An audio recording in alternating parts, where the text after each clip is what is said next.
Welcome to Citations Needed, a podcast on the media, power, PR, and the history of bullshit. I am Nima Shirazi. I'm Adam Johnson.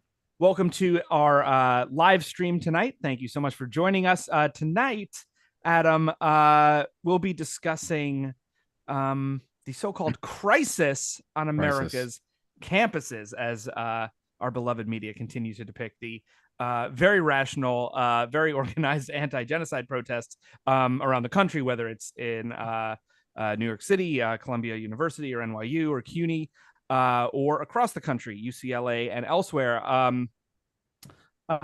This idea that the media is depicting this so-called crisis really is like a social contagion, right? Spreading throughout Zoomer hate mobs across these bastions of liberal academia.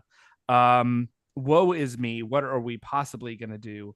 Obviously, the last thing we're going to do is actually listen to the students, listen to the protesters, and maybe, consider not continuing to support genocide. No, not an option. Yes, thank you so much for joining us. I'm really excited to talk to people who've actually involved in the organizing itself rather than sort of pontificating. By the way, intermittently throughout this, you'll hear my 7-week-old baby cry in the background. Oh, don't give that spoiler. It's so much more exciting. Well, it just happened. That's why I was letting you know that it wasn't the television or anything like that. It is a real human. So it's exciting to talk to people who've actually done organizing or actually sort of out there engaging in these media narratives and media sort of counter narratives rather than just doing punditry from their couch. Yes, indeed. So like with a certain podcaster I know.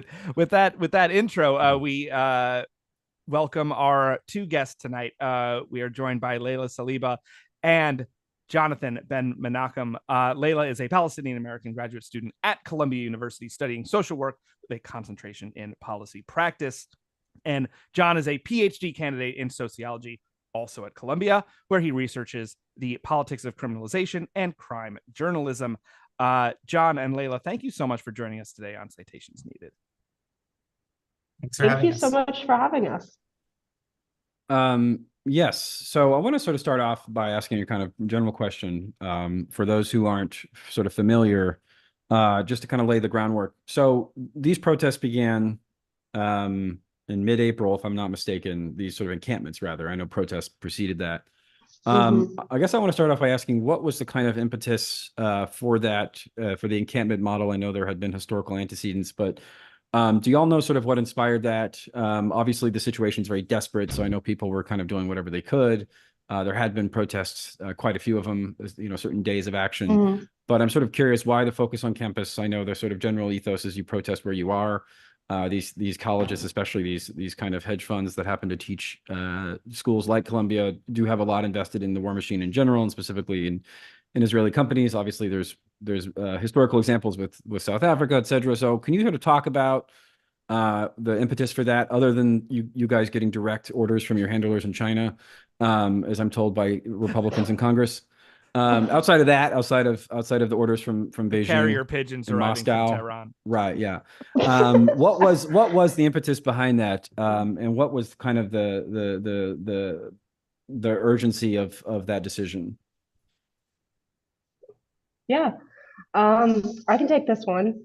So really, we felt that it was necessary due to the urgency of the situation. Students at Columbia had tried all kinds of methods to really get the attention of not only administration, but also draw attention to the ongoing genocide in Gaza. And we tried all kinds of stuff. We tried petitions. People have written op-eds, walkouts, rallies, protests, protesting outside of the president's house, etc. And none of that seemed to merit any kind of response or even acknowledgement. And as a Palestinian student, especially as somebody who has lost family members in Gaza, the way that Palestinian students have been treated by Columbia has been really, really horrible. It's like as if we're not even seen as human. Like, how dare we object to what is going on in Gaza? And not to say that like camping on a college lawn is like the same thing as what is going on in Gaza, but the reason why we did tents is because it was symbolic. Right. Because people in Gaza, they're having to stay in tents. My family members are in tents. And we also realized too was that this was a way to like physically take up space, especially in a university that is so individualistic, that is so cutthroat and competitive. Columbia, part of what was really cool with the encampment was how we were able to build such a sense of community. I mean, we had a free library, we had like a first aid tent, we had regular hot meals being passed out 3 times a day, and it was like at a university where it's supposed to be like everything is optimized, everything is always what was in anticipation for the next best thing. It's like this was an act of reclamation. This was us slowing down and saying, hey, we want to take back campus. We don't think the way that Columbia is treating Palestinian students and Palestinians in general, we don't think that's acceptable. We don't think that's okay. And we believe in something better. And it's also been frustrating too. Like, I would say, not only from like campus administration, but just like the media in general, just the consistent dehumanization of Palestinians. That's a big theme that we're seeing. And you can kind of see that in how media outlets, how they respond to us. Like almost, it's almost like, oh, like, like, oh, why are they protesting? Why are they protesting, etc.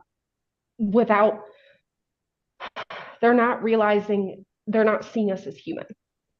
Yeah. So at the risk of being somewhat cheesy, I visited the encampments at DePaul with my family, my 3-year-old and my 6-week-old baby. And one thing that sort of did strike me was the sense of community, the garden. There was a sort of medical tent, an area for kids to play.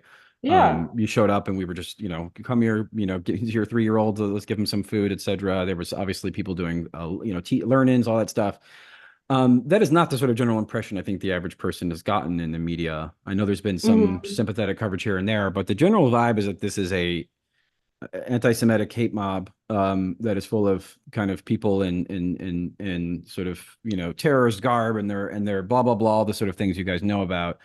Now, obviously, I only visited for an hour. This is my sort of token sipping my dip, my sort of finger in the water and token activism.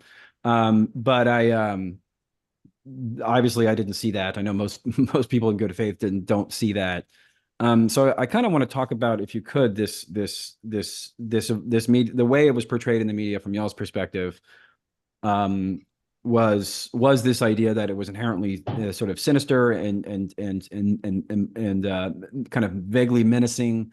They would nut pick here and there, obviously pick people who are not even in the protest or outside the protest. Obviously, any kind of large protest, whether it's, Occupy Wall Street or Black Lives Matter, you're going to have the occasional crank. That kind of goes without saying.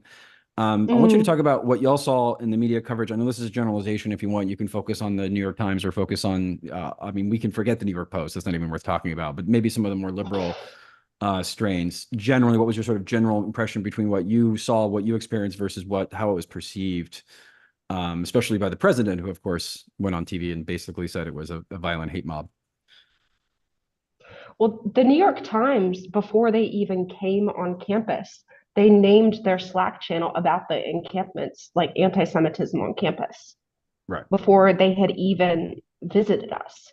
So it really goes to show, like, these people pretty much had a perspective or a view that they wanted to stick to, and they were insistent on sticking to that view no matter what. It also felt like too, it was like the way that they are portraying students, it's like we were either these spoiled rich kids who had no clue what we were doing, or we are like these trained militants who are like personally part of Hamas or something. It was like the one or the other was the big thing. And it's like the media wasn't really taking the time to listen to students. I would also say too, is a lot of media outlets felt really entitled to students, and they were really pushy and really aggressive. Especially too, let's say like outlets such as like CNN, for example. CNN was particularly bad. They got videos of people being arrested, and they were talking about like doxing them, and they were sitting there and laughing. And it was like, these are students. Like, it felt as if people were so focused on, let's sell this story, let's let's get this narrative out there instead of like treating us as actual students. It was honestly like it was challenging to be on campus because it was like you would go on campus and you would be surrounded by ABC, NBC, Bloomberg, CNN, the New York Times, Washington Post, New York Post, etc. And like the New York Post wrote individual like hit articles about us. Yeah. The Wall Street Journal op-ed section, which that's whole own conversation, the Wall Street Journal op-ed section. But like you can always tell that people in power, whenever they're upset, one of the best things to look at is the Wall Street Journal op-ed section. They are writing op-ed after op-ed about us. And we really think that this media attention was brought on us to villainize us, but also to what was it? Because people in power are scared of what we're doing. They know that Columbia students are influential. I mean, like you look at Anthony Blinken right now, he's a Columbia alum. The White House press secretary, she's a Columbia alumni. So when people in power are scared of you, they'll do anything they can do. They'll use all of their resources in order to make you look like the bad guy. Yeah, there's the discrediting part and also the, anything they can do to not engage with what you're actually saying. Mm-hmm. John, I'd love to bring you in as someone who not only goes to Columbia, was present there at the encampment, but also studies this kind of journalistic approach. Would love to hear your thoughts on this. Yeah, I mean, I think the great victory for the sort of like pro-Israel media apparatus is that we have a large month-long news cycle about, Ivy League campus politics, right? Like the whole point of the protests in the first place was to draw attention to Gaza, right? And then now it's just like hit after hit on TV about sort of like how it doesn't feel safe to be Jewish or whatever. I don't know. It's been this very successful rhetorical trap. I also wanted to add it on the New York Times Slack thing. They had a front page vertical called Anti-Semitism on Campus. Like the Slack name corresponded to like how their front page was organized. And the story that they wrote about the first wave of arrests, like on like April 17th or 18th, that like was under their like Anti-Semitism on Campus vertical, as if to imply that like this police action that Columbia requested was about protecting Jews when like many Jews were arrested. But that's not even the important point, right? It's like, why do Jews have to be brought in so that Palestinians can say whatever they'd like to say, right? Yeah, I want to talk about that a little bit because I think a lot of sort of the proverbial well-meaning liberal can sort of look at this and say like, well, again, I think if one genuinely believes, if one kind of ingests the ideology that criticism of Zionism is per se a form of racism, they're sort of they genuinely believe that they sort of that you can't sort of oppose the project of ethno supremacy in the Levant without being a sort of mindless anti-Semite. This is why these kind of solipsistic criteria of do you feel safe or not are not quite that convincing because like we mentioned in the previous episode, like a lot of right-wingers are not safe around pro-abortion rallies. A lot of white people don't feel safe around black people. Like feeling safe is in and of itself not a very meaningful statement because there has to be tethered to some substance. You can't just sort of say I feel unsafe. Again, me personally, I'm in a constant state of feeling unsafe because I'm neurotic and weak. So I want to sort of talk about that. Now, again, obviously, this is to say there aren't instances of anti-Semitism. I think everyone can agree that, people say stupid shit. It happens, especially politically unsophisticated people say stupid shit, clearly. And obviously there's a whole apparatus around there sort of in the weeds to kind of nut pick and say, well, look at that. We've seen this in every activist movement since, Vietnam or the civil rights movement. So I want to sort of talk about how y'all have perceived this kind of what we called cry bullyism, this sort of false narrative of inversing the victim status.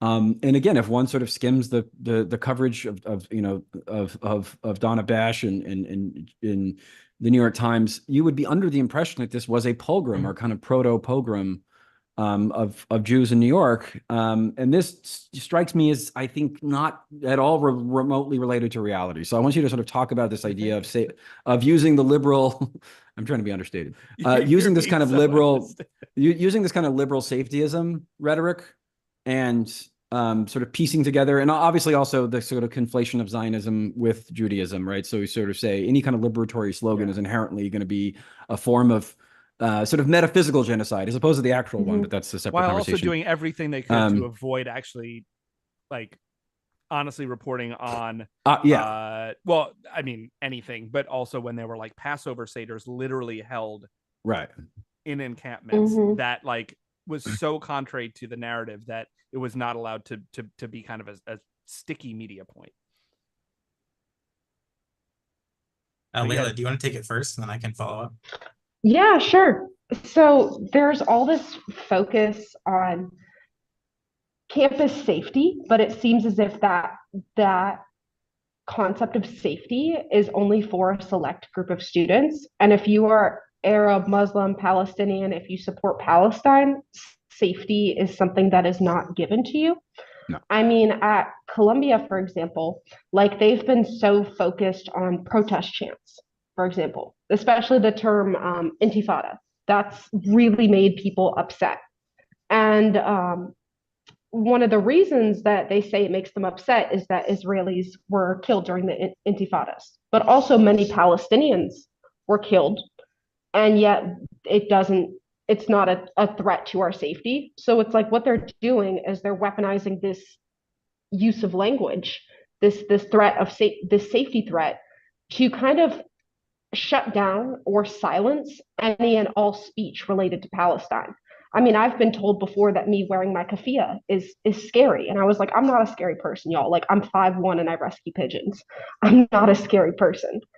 And so that's been frustrating. And what's also going on too is like there's all this concern about protest chants, but then when it comes to students being put in actual physical danger, like for example, when we were attacked with chemicals, I was one of the students that was attacked. It was by 2 ex-Israeli soldiers, and 15 students had to go to the hospital. Yet Columbia could not bother to send out a campus-wide email, even though both of these students posed a direct danger to other students. What they did do is when students at a Columbia Law School event were reading out the names of people who had lost their lives in Gaza, that was seen as a threat to safety, simply reading the names of dead Palestinians. But then people getting attacked with chemicals, that's not a threat to safety. And you can also see it too with the language that Manoush Shafiq, the Columbia president, her whole justification for shutting down the encampment was student safety. But NYPD did not keep students safe both times. And NYPD also injured students. During the second round of arrests, we have students who got concussions. We had one student who was kicked in the face so hard that the bone behind their eye, the orbital bone, it fractured from being kicked in the face so hard. We have students who have nerve damage from handcuffs and zip ties being around their wrists so tight. Yet that's not seen as a threat to student safety. So it's like they're trying to weaponize this concept of safety to silence any and all dissent. And also what they're doing is that with this concept of safety, it's ever evolving and ever changing. Sometimes some things are scary, but then they're not. It changes to however they view us as a threat, if that makes sense, y'all. Yeah, I'm going to touch real quick, and then John, I'll let you jump in. You see this a lot. Yeah. This kind of this deliberate demagoguery around misinterpreting Arabic words, specifically around the word martyr. It's sort of seen as this. It has obviously it's a totally different meaning because people are brainwashed by watching 24 and watching all this shit, and you say, "Oh, martyr," and they're a bunch of terrorists, without really understanding the context of what these words mean, and then you see people deliberately pander to that without explanation.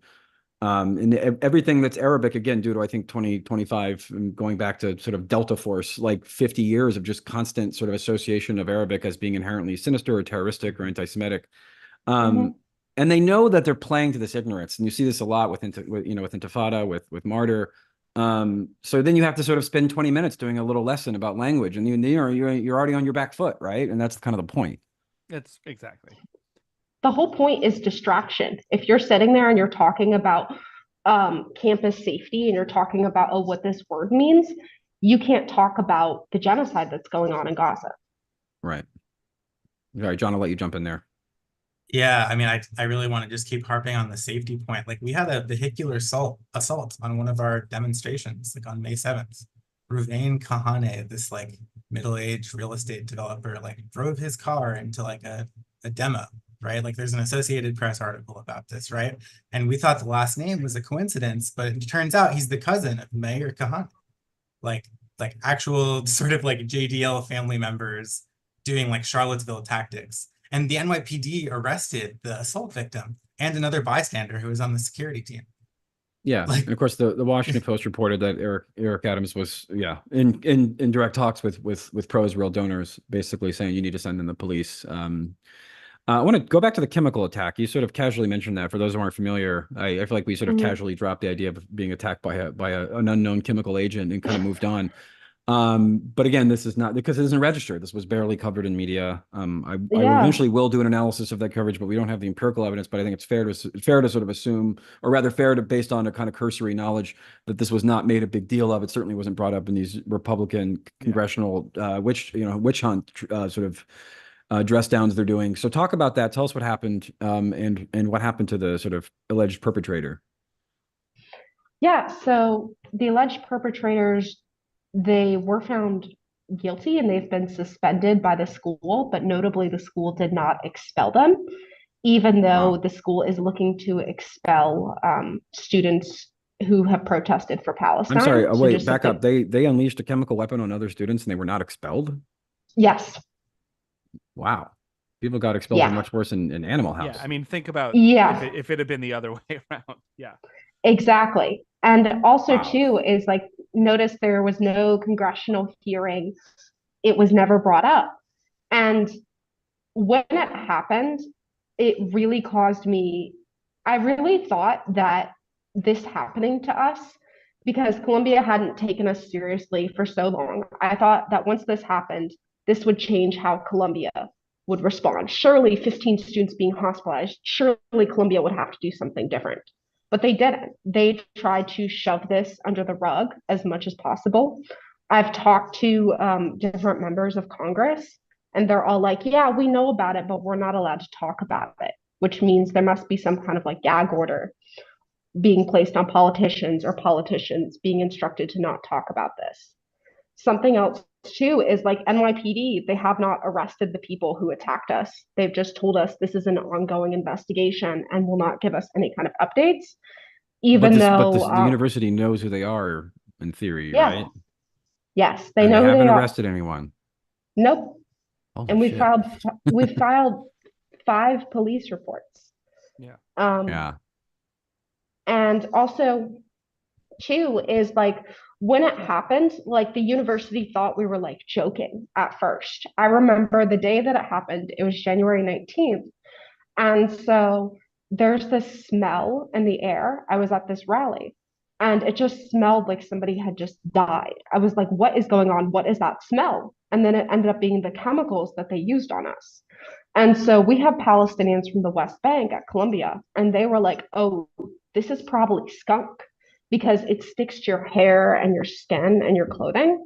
And so people were really sick after the rally. They were like throwing up, they had headaches, um, and like our clothes smelled like sewage. And I was just like, this is not normal. Like something is going on here. And so I reported it that night to the police, but it was like Columbia didn't even address it until 4 days later, and they still did not let the entire school know. Like we were literally posting photos of people like at the hospital and at the ER and like Mm. tagging Columbia and being like, you need to do something about this. Right. And nothing. Okay. Yeah. I mean, I think, look, we've seen media coverage of the encampments and I mean of Mm-hmm. any kind of protest against genocide, ranging from, as you've kind of covered in all the different levels here, patronizing and head patting to completely hysterical and racist, assuming things right off the bat. even as we've said, kind of where you place this coverage in your newspaper vertical or online, right, kind of gives a framework to how this is being covered. But something that we really want to get your take on is a clip from CNN Newsnight, which really is much more in the patronizing camp. The more kind of liberal concern trolley elements really come alive in this kind of punditry. So we're gonna watch a clip. It is it's a little over 2 minutes long, but I think it is worth it to watch this, and then we can comment on it. It is with Frank Bruni on, as I said, CNN the most Newsnight. unremarkable and forgettable New York Times columnist, and this is that includes Gail Collins. So he wrote this book. He's doing promo for this book about how there's a grievance politics on the right and the left, and both play to extremes. And I don't know if you guys have heard this before, but what if there's like extremes and like there's a center and the extremes are bad and the center's good? Have you guys heard this thesis before? It's a new provocative thesis he's working on. He poured over mountains and mountains and decades of social science and came to this conclusion that the extreme things are bad and things in the middle are inherently good.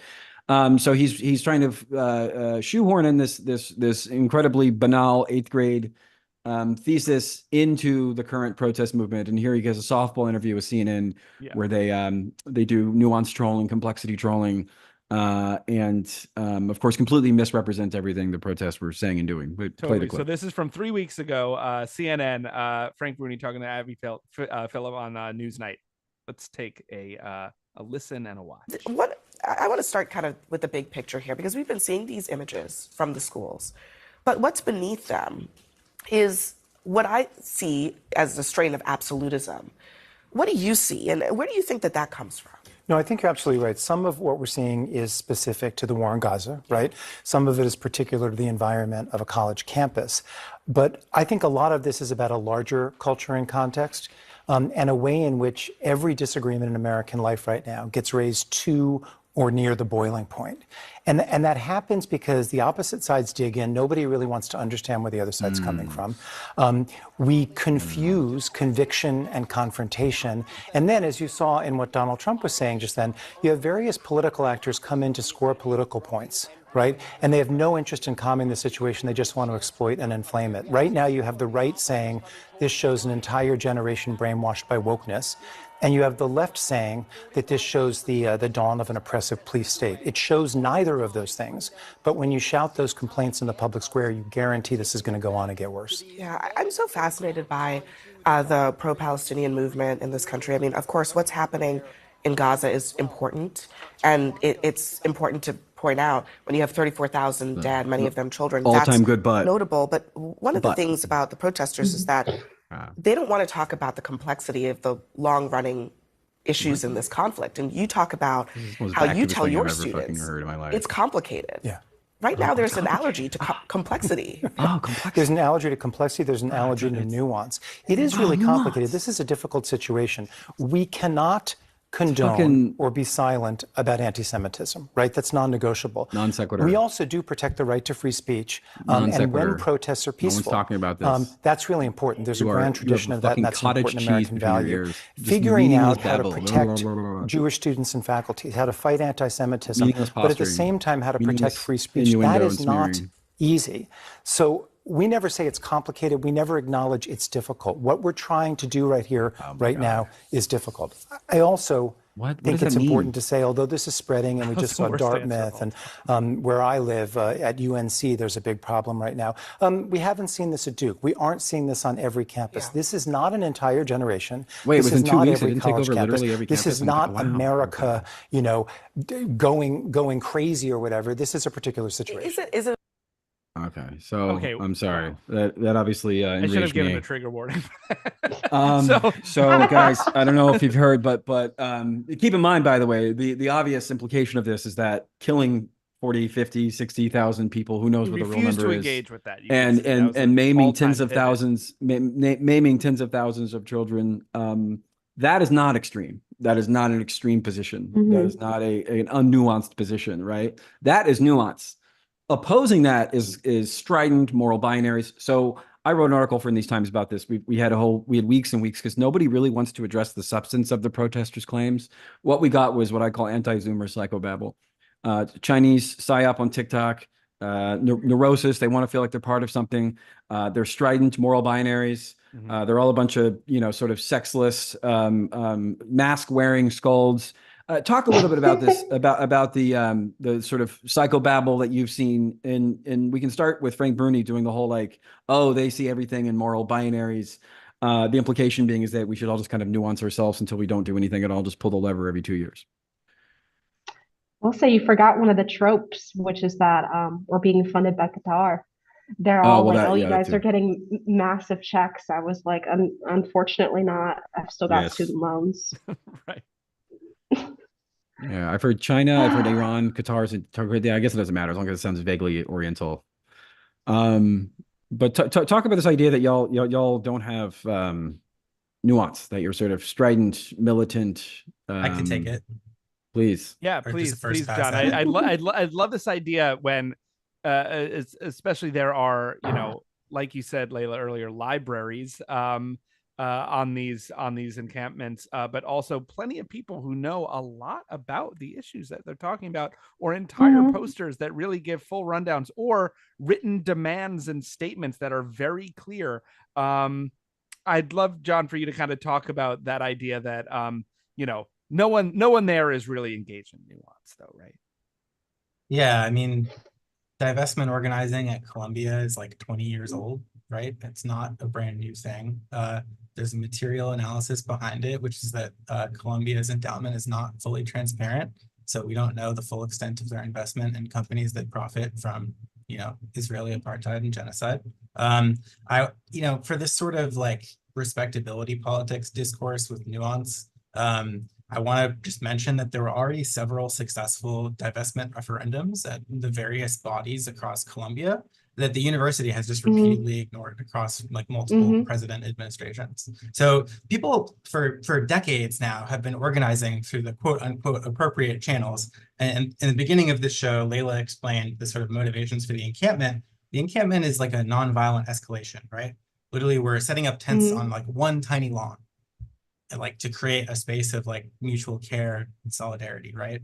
It's not the scary thing. I don't know. The whole bringing the discourse back to like the problem with college students, which is what op-ed writers produce every year for as long as I've been alive anyway, like bringing it back to that again just distracts from Gaza. Like, did you know that in Palestine, Israel is using armed drones that play recorded audio of children to lure people to their death? Did you know that? Well, you didn't, because we were talking about Columbia, Israel supporting undergraduates.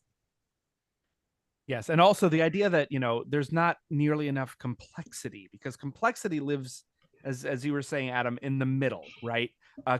Complexity is in the middle, whereas these kind of opposite sides are just digging in. They're not actually, it's an utterly, but the complexity lives in the middle to nuance this to death, because clearly being anti-genocide is just, like where's the complexity in there? I think we need a little more nuance there. I mean, it's just an utterly fatuous thing to say. Like, it's just noise. You just blah, blah, like it's the Muppets, blah, blah, blah is all I heard when I listened to that. Nothing was said of substance or meaning. So, I mean, this is why they do it, because nobody wants to talk about the substance of the demands. My favorite was when a couple of people, well, it's Peggy Noonan did this. Their demands are inscrutable. Like, what do they want? It's like, they literally have a website. They have little pamphlets. Right? Yeah, there's footnotes, guys. Yeah. We literally had like the demands at the side of the encampment. Like before walking into the encampment, you could see what our demands are. Demands have been on flyers. They've been all over social media. They've been clearly communicated to administration and to the general public. And so for people to like not know or just pretend that they don't know, it shows a real, like they're not negotiating with us or like taking us in good faith, which is very obvious. And then also too is like, it just speaks to like the dehumanization of Palestinians, because and how Palestinians, like being Palestinian, it's inherently seen as political because like, and people are also kind of frustrated with the hypocrisy because when it comes to Ukraine, for example, people were seeing their universities do stuff to support students from Ukraine or events. What was it? At events, they would do things to support Ukraine. They would fly the flag, etc. But it's like you don't see that with Palestine because it's too political. And it's like, Yeah. is it just because we aren't white? Like that's really That's how part of it's it, yes. felt. Yeah. And it's also too, it's what was it? Another big thing, another big like myth that they tried to do too was like, oh, this is like religious indoctrination. Like they're trying to like indoctrinate um the the students are trying to indoctrinate their classmates. And it's like, no, it's not that at all. It's just people teaching and learning and being in community with each other. And it's really too, it's because people in power, they do not view Palestinians as human beings.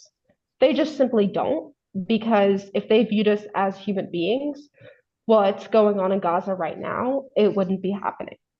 They view the death and destruction in Gaza, they view that as normal, as acceptable, as profitable. And all of our work, whether that's the encampment, whether that's the rallies, whether that's the protests, etc., it's not to please people in power. It's not to make everybody happy. It's to make a difference for people in Gaza. And really, it meant so much to me that people in Gaza were having hope because of our protests. I mean, we were seeing like tents that said Columbia University and New York University and UCLA, tents with our names and stuff on us, and children of Gaza like thanking us and saying that we had given them hope. And it's like that's who this is for. Like, sorry y'all. Yeah, I think that's sort of one of the things that gets lost here, which is that like there's a whole media apparatus that's built around concern trolling, head patting, protest this way, not this way. It's like a sort of space shuttle re-entering the Earth. It has to be at the right angle at the exact speed. Otherwise, it's sort of, oh, it's too intense. It's like you got to do this, you got to do that. And of course, that's all bullshit. Nobody just wants to discuss the substance.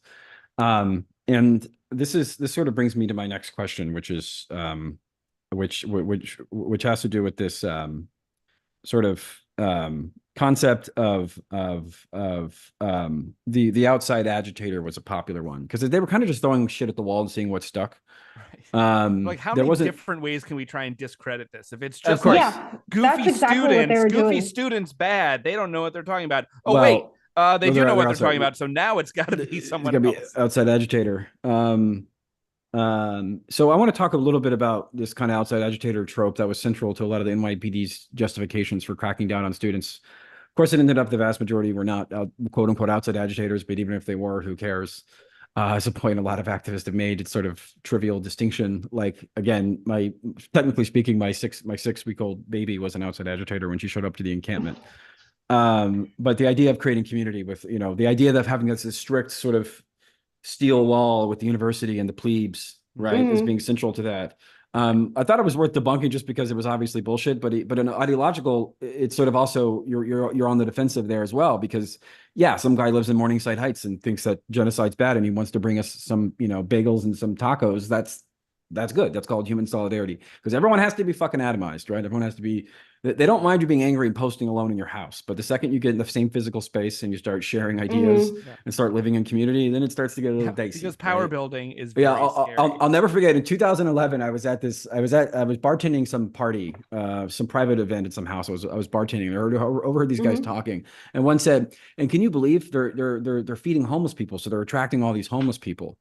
And I remember thinking when I first heard that, to I was Occupy like, Wall Street, you're saying? To Occupy Wall Street. This is 2011. It's way before y'all's time.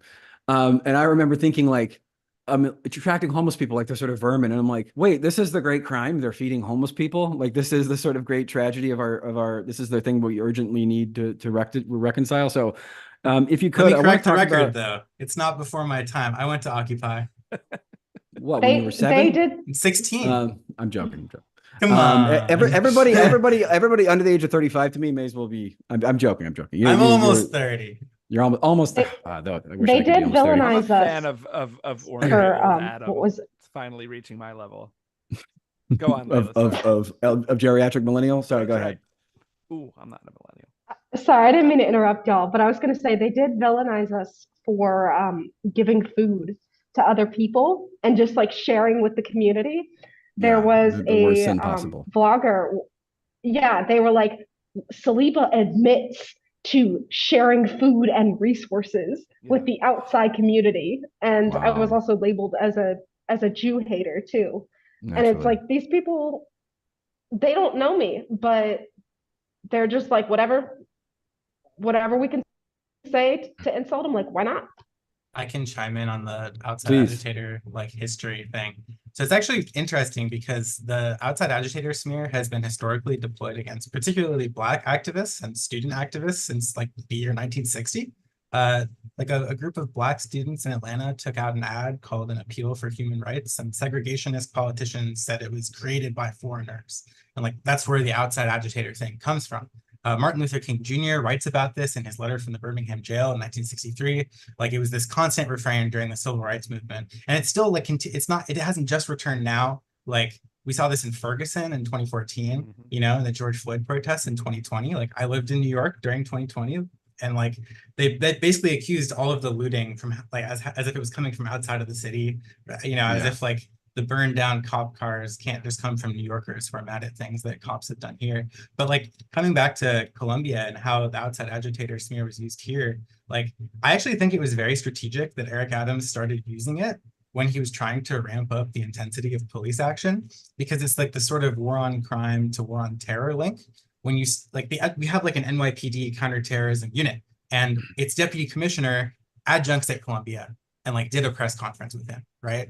So like there's this existing carceral capacity that the media narrative creates a pretext for using.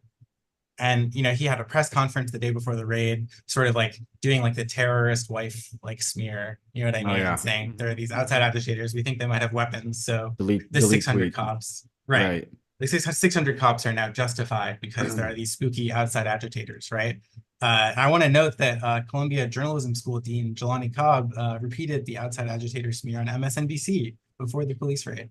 Very interesting. Well, naturally, that's how you get that position. And of course, in the context of the civil rights movement and unionism, especially in the South, outside agitator has a huge history of being an anti-Semitic slur as well.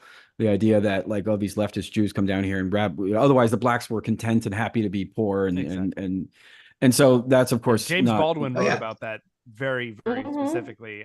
You know, saying that if there are you know, civil rights protests, anti-white supremacy protests in the South, then obviously it's the outside outside agitators from the North, and if there are those protests in the North, then they're being directed by the Kremlin. So he was onto this.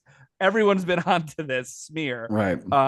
And it just keeps being recycled again and again and again, and somehow those who are using it, you know, I mean, clearly know what they're doing, but or are so just incurious. This is, you know, about it's a playbook, right? Yeah, exactly. And again, it's so self-serving. It's so transparently self-serving, because if I'm in charge and people are upset and they're protesting or they're burning things, obviously it has to be people outside of my jurisdiction, because I'm perfect. I'm the perfect leader. My subjects cannot possibly be upset. Therefore, it has to be sort of, you know, fifth estatist Jesuits or something, right? Sort of coming from the east. Yeah, and I want to sort of touch a little bit on this idea of this sort of contagion aspect. So obviously the protests spread, quote unquote, to other universities, are still ongoing in many places. What do y'all perceive as the kind of current state of play in terms of there was a very concerned troll piece in the Washington Post today saying the Palestinian protesters failed to win hearts and minds, that, you know, sort of 2-1 people oppose them. And then of course you look at the polling from 1963, 1964, support for sit-ins, support for freedom riders, exact same numbers, 65, 66% oppose. I mean, almost identical, like literally identical, because that's not how protest movements work, right? They're more long-term plays. They're more about agitation. They're not necessarily about winning over Joe Blow, especially because what they're reflecting is the sort of media narrative.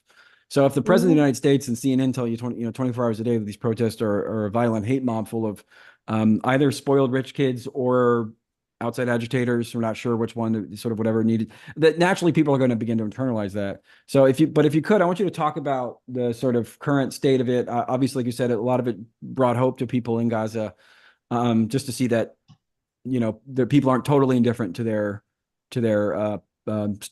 plight struggle, right, within the sort of borders of the United States.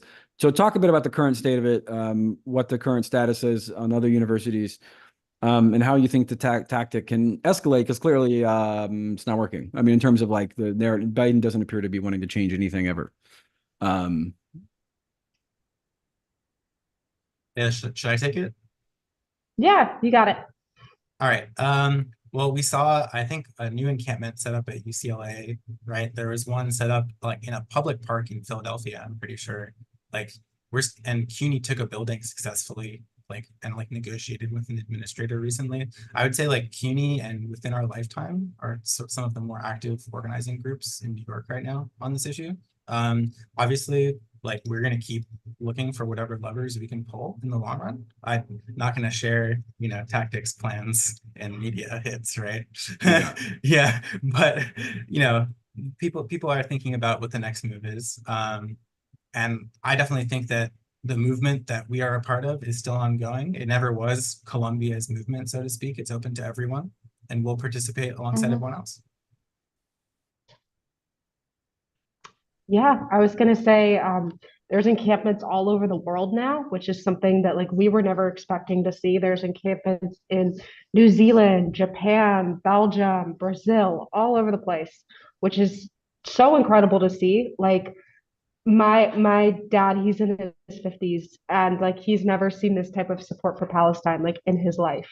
So it's I really do feel with the encampments that we're in the middle of a paradigm shift with how we view Palestine and how we view Palestinians and what is going on in Gaza. I mean, they can condemn me all they want, and they have. I'm on Canary Mission. I've been doxxed, and I get tons of death threats, but it's I know that at the end of the day, history will absolve me and that I'm doing the right thing. And we also realize that even though this is scary for us, many students have they've lost job opportunities because of what's going on. They've faced suspensions, they've faced different academic consequences, they've lost internships. But it's we realize that this is trivial compared to what everyone in Gaza is dealing with. It feels so silly. You see all these media narratives talking about oh, campus safety, and it's every single university in Gaza has been destroyed. Yeah. That's really what's important, and we're going to continue fighting. Even though we're tired, and even though there's been a lot of repression thrown at us, I don't think we're not giving up anytime soon. And I'm excited to continue doing the work. I want to ask a follow-up, if you'll indulge me a little bit, Layla.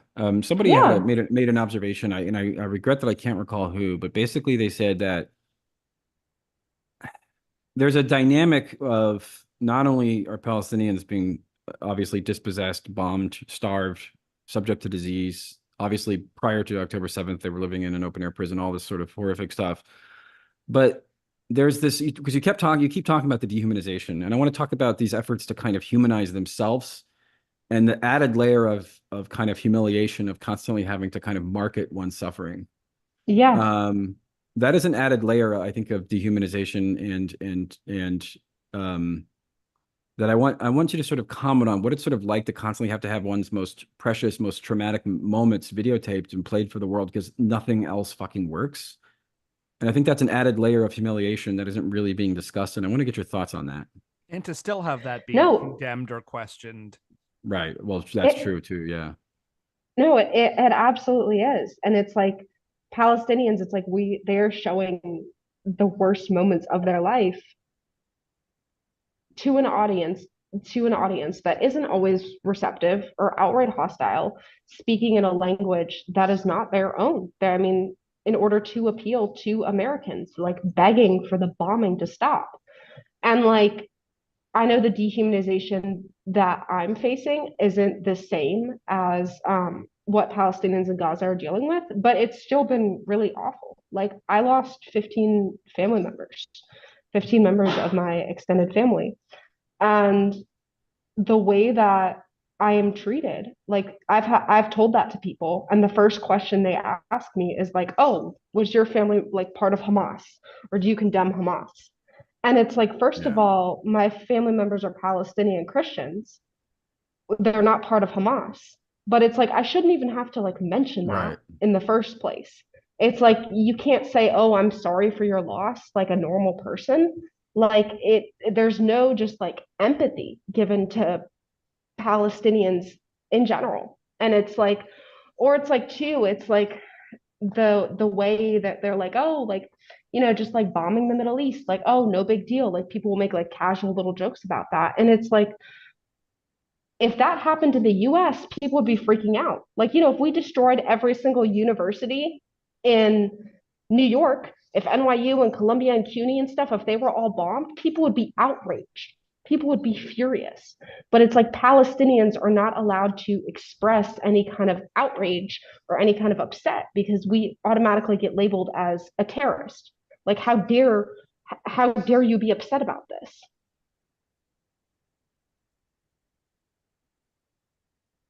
Just to chime in a little bit, it's also interesting that like any sort of Palestinian organization that supports like vocally like any sort of form of like resistance at all gets singled out, right? Like the terrorist smear is deployed against within our lifetime since like right after October 7th, right? Like it's doing a kind of work, this dehumanization. Yeah, Yeah, of course, I the mean, whole thing is a double standard. I mean, the standard's just not applied to, again, you could say the most psycho genocidal thing in the world towards Palestinians, and there's pretty much no professional repercussions whatsoever. And like you said, I think that the fact that the Russian invasion of Ukraine happened the year before, and again, one wants to be careful not to like compare tragedies, but it really does Mm-hmm. put in stark contrast how all of these liberal institutions that act like they're above politics and they don't want to weigh in, like PEN America, they did that literally 18 months prior. I mean, to the T. Yeah. So we know they can if they want to. So all the sort of phony above the fray kind of fart sniffing liberalism just was completely exposed as total horseshit. Because there was so recent and so obvious a double standard. yeah, and I mean, I think there's so much incredible power in the lack of deterrence that the kind of media approach and political approach, it has not deterred you all, and others at whether it's campuses across the country or across the world, or elsewhere. I mean, um, the fact that now we're kind of in like college graduation season and you're seeing it, again and again and again, like, you know there's a commitment to justice that will not be silenced, despite all of the efforts, all of the threats from universities, all of the Mm-hmm. loss of, whether it's, career opportunities or personal smears, physical threats of violence, if not actual violence. And yet there is a commitment that I think is really daunting to those who, sit in positions of extreme power, that this is not going away, that it wasn't, one police raid and then back to the so-called status quo where genocide is allowed to go on with no one saying shit about it. Oh, they're terrified of us. They're absolutely terrified of us because I've done organizing in other contexts. Like I'm in school for social work. And so it's like I've done disability justice organizing or organizing for free menstrual products, for example. And I did this in North Carolina in a pretty conservative political environment. And we didn't get near the amount of backlash and heat that we are facing right now. And that is because what we are doing is a threat to people in power, and it is a threat to their wallets. It is a threat to their resources. So they are going to use every tool that they have at their disposal to shut us down. But really, like having solidarity and a strong community is really important to what we're doing. Like we are nothing without our community members and the people who've shown up to support us. There's been incredible faculty at Columbia who've honestly like they've gotten heat too just for supporting us. Like Professor Mohammed Abdu, we saw in Congress, like they were Manoush Shafiq was like debating his employment status in Congress, which is completely inappropriate, but just like going after him because he supports us. But it's like at the end of the day, we're doing the right thing. And it's also a little ironic too, because it's like Columbia really is a school that like markets protests to people. The 1968 Right. protests, they're all over like campus advertising. They talk about it so much. Front page of the website. Yeah. They talk about it all the time. And then it's like when and they're confused that like students are organizing and like advocating for stuff. I'm like, y'all literally like selected me to be here based on these skills. And now you're surprised that I'm using them, that I'm Well, they wanted you to do the the sort of fatuous women's march thing. I mean, they didn't want you to actually annoy rich people. They wanted you to work for a nonprofit within the funnel of acceptable activism, not agitate and annoy people. It's an aesthetic. It's not an ideology.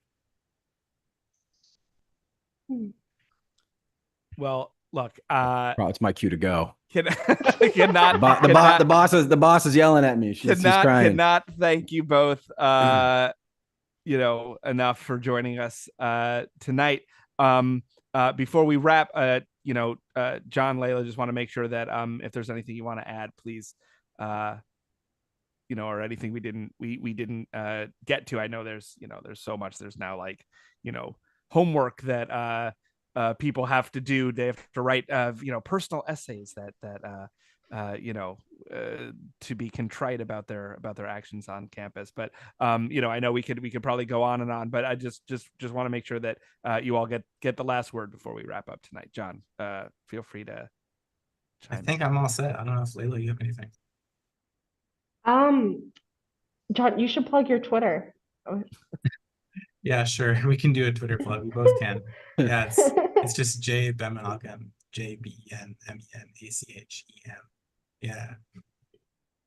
Do it, everyone. Well, that will then do it for this live stream of Citations Needed. Of course, you can follow our show on Twitter at Citations Pod or Facebook Citations Needed. Become a supporter of the show through patreon.com/Citations Needed podcast. All your support through Patreon is incredibly appreciated. We are 100% listener funded. We have been joined by two amazing guests, Layla Saliba and John Benmenachem. Layla, again, is a Palestinian American graduate student at Columbia University studying social work with a concentration in policy practice. As you could hear, very passionate about disability justice and justice in general. It wants every one to have free healthcare, accessible, affordable, or free. And you can follow her at It's Layla S on the Twitter machine. John Benmenachem, PhD candidate in sociology, also at Columbia University, where he researches the politics of criminalization and crime journalism. As he just said, you can follow him on Twitter at JBenMenachem. But that will do it. Thanks, everyone, for joining us on this Citations Needed live stream. I am Nima Shirazi. I'm Adam Johnson. Our senior producer is Florence Burrow-Adams. Producer is Julianne Tweeten. Production assistant is Trenda Lightburn. The newsletter is by Marco Cardellano. Transcriptions are by Mahnoor Imran. The music is by Granddaddy. Thanks again, everyone. We'll catch you next time. John, I hope I didn't demote you too young. I apologize. You have to understand is that when you reach a certain age, it